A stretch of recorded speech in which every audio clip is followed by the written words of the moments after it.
வந்தா. ஒண்ணு மட்டும் தெரிஞ்சுங்க, நீங்க எவ்வளவுக்குள்ள அன்னதான தர்மங்கள் நிறைய பண்றோமோ, ஏழைகளுக்கெல்லாம் தர்மம் பண்றோம், கோவிலுக்கு தர்மம் பண்றோமோ, 1% பண்ணுங்க சார்.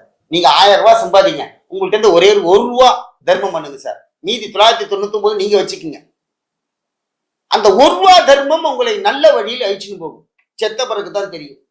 அது வரைக்கும் யாருக்கும் தெரியாது. தர்மத்தை செய்யுங்கள்.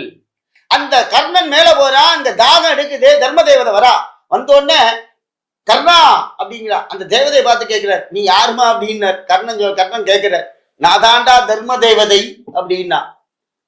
அங்க தர்ம தேவதை வந்து நிக்கிறா. என்ன கர்ணா அப்படின்னா, நாக்கு வறண்டு போச்சு ஜலம் கூட அப்படின்னா. அப்ப கர்ணன்ட்ட சொல்றார் தர்ம தேவதை, உன் ஆள்காட்டி வரலுக்கு மட்டும் தண்ணி தரேன்னா. ஆள்காட்டி வரல காமிச்சு இதுல போட்டா தாகம் அடங்குமா?